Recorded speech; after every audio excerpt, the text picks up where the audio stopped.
Na ce baiwar Allah kamar na san ki ko? Inna lillahi wa inna ilaihi raji'un. Yau dai Allah ya toni asirin waɗannan azzaliman mugayen. Naira miliyan 2 wasa ne? To da man ya isa ma ya ce ba zai biya mu kuɗin mu ba. Ai wallahi in dai ya zo nan gurin ƙaryarsa ta ƙare. Alamun sun nuna ku 'yan damfara ne.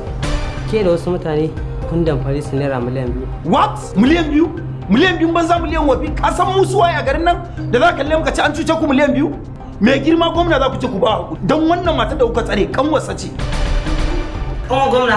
To ku ɗauki sunansa da nambarsa ku tura aiki ina so a kore shi daga aiki. Wayannan yaran. Ban gane in duba ba. Ki duba ko mu duba? Me yasa tun kafin in bada kuɗin biki bani shawara mai kyau ba ko kin bani shawara kin ce kar in bada? Me ban gaya miki ba amma idan ki ya rufe tsohon nan me bai faɗa ba amma kika kasa ganewa. Da Allah gafara ki rufe min baki ko kuma in miki mugun duka a cikin gurin nan. Ya kake ta zuba wani suka ce jaki zaka cika min kwano ya isa ka isa. Wannan ba faɗina ba kuwa? Faɗina ne wannan. Kun ga shi? Ku fita, ku buɗe ku je ku kama mishi.